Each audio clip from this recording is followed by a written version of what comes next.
Magandang gabi. Ang ating top story, walang papel o anumang kinalaman ang Malacanang sa pagkaka-impeach kay Vice President Sara Duterte, ayon mismo kay Pangulong Ferdinand Marcos Jr.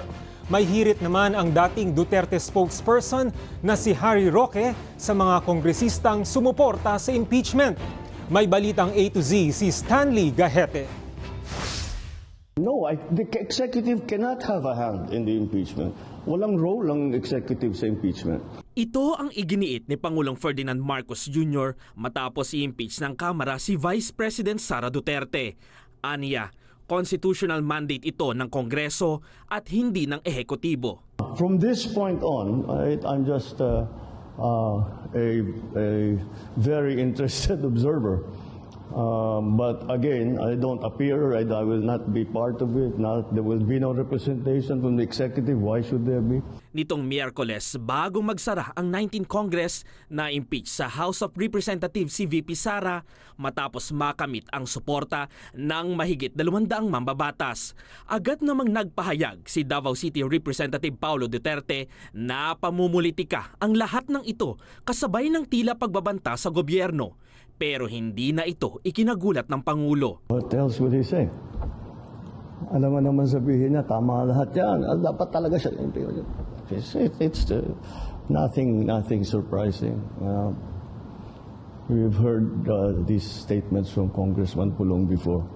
Mariinding itinanggi ni PBBM ang akusasyong nagkabayaran sa mga kongresista. We heard also the assertion that may ganon.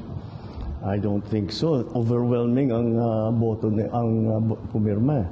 At yung sa ano ba yung pumirma 215. Ang pagkaintindi ko that meron pang mga congressman na gusto sanang pumirma pero out of town.